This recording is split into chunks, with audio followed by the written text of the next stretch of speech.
Hello, Simon's Universe of Music. I hope you enjoyed my part 1 of Quentin Tarantino soundtrack. We went through Pulp Fiction, we went through Jackie Brown, we went through Kill Bills 1 and 2, went through Death Proof, and we went through Django. We are now going into part 2. So in part 2, we'll be going into Inglorious Basterds. We'll be talking about From Dusk Till Dawn.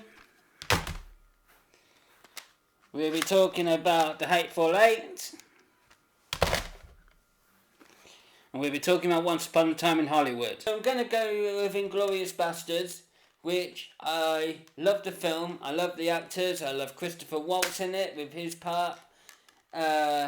I love Brad Pitt in it, and it's really, really good. It made me fall in love with Billy Preston and want me to go out and get Billy Preston records. The soundtrack is not mega like the other ones, but it's okay. But there's a couple of tracks on this album. The songs of David Bowie, which is when she's obviously getting ready to burn the cinema down, cause havoc and kill all the Nazis, which, you know what, hey, unbelievable. The work that he puts into his scenes and the way that he puts things together and the way that his actors do the magic is colossal. Billy Preston, who I absolutely love. Billy Preston, you're an absolute hero. We love you, you're an absolute incredible magic man which you gave to us. Thank you very much. Billy Preston, check him out. Believe me, I love him. So the next soundtrack I'm going to talk about is From Dusk Till Dawn. This is absolutely magic. This is right up there. This is absolutely sky high. Mega, seriously top class. Incredible, magic, brilliant. What else can you say? I can remember being around my mate's house and watching the film with my dad, my mate's dad, and my mate James.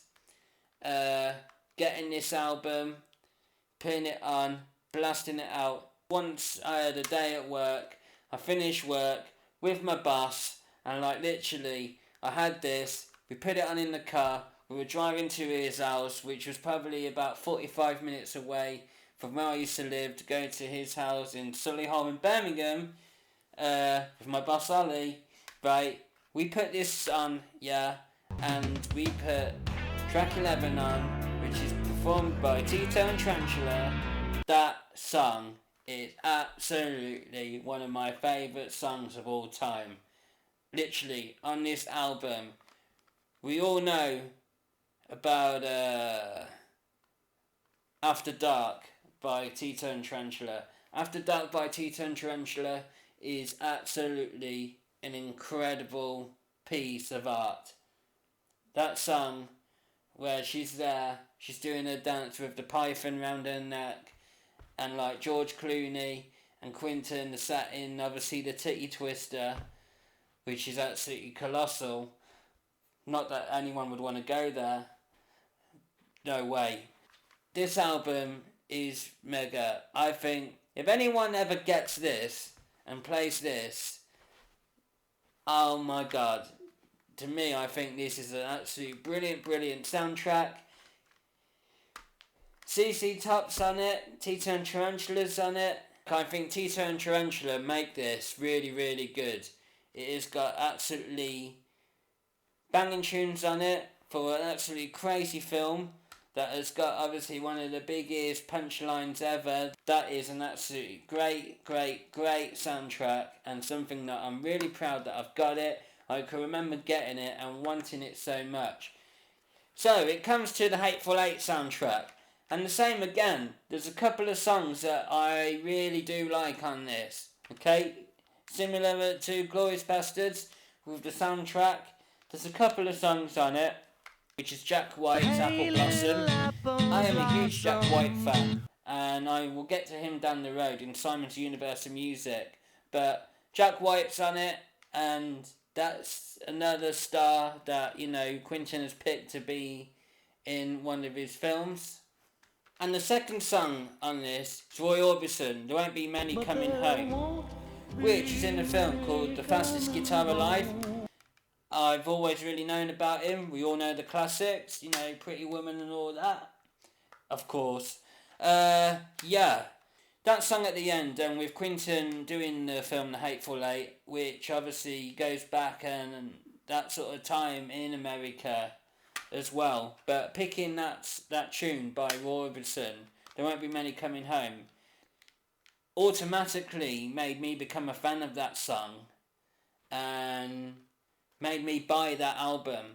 For the Jack White song to be on that's no problem. I've got all that, and Jack I absolutely love. There's two songwriters in my life. That's Jack White and Noel Gallagher. But to be honest, putting people like Roy Orbison on the end of that film automatically makes me fall in love with the film, this bit of music, and Roy Orbison, and wants to get me to listen to more. And I think this is the reason why I'm doing Quentin Tarantino in Simon's Universe of Music, because the door opens for so much. What an inspiration. What an inspiration that Quentin Tarantino is. So we're coming on to an absolutely incredible album now that is obviously Once Upon a Time in Hollywood. This album's really special, I think. It is absolutely mega. Just like the film, with the actors, who's in it, the storyline.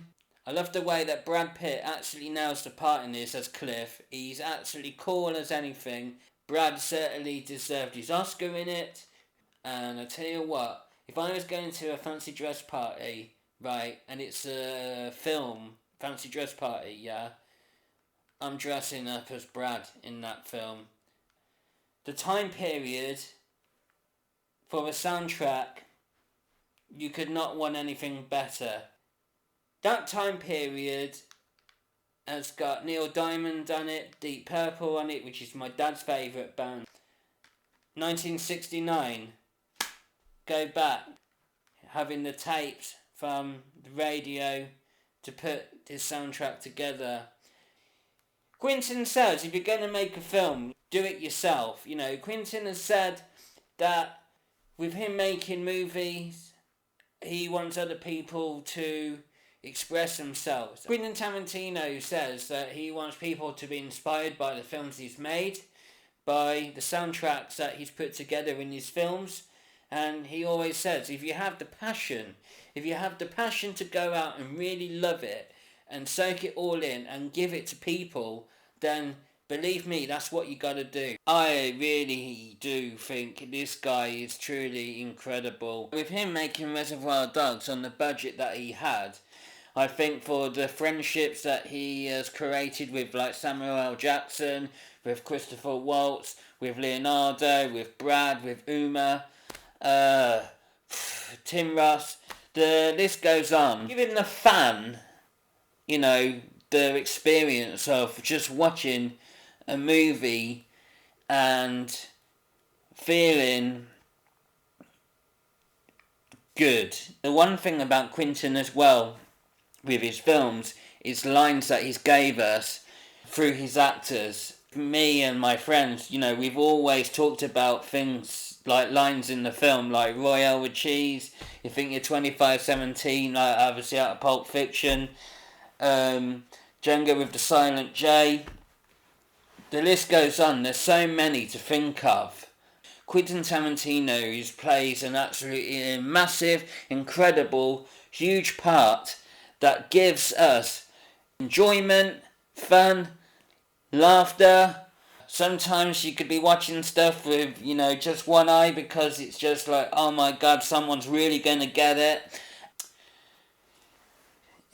Amazing how someone can have hopes and dreams to want to achieve something that is really incredible, and I absolutely idolise that more than anything, that someone thought, I'm going to do this, and how far can I go doing this. Thank you very much for watching my Quentin Tarantino videos. I've hoped you really have enjoyed it. I absolutely love the soundtracks, I love the films, and I absolutely idolise Quentin so much. And I always will carry on learning from Quentin, because learning from Quentin is really a remarkable thing. There always will be things for us to learn from. Yeah, thanks for watching. I hope you really enjoyed this video. I hope you subscribe. There's millions of people out there that are watching, and I want you all to subscribe, and it will make the channel absolutely fantastic. Please put your thumbs up. Please leave your comments, because that's really good. And we'll see you next time.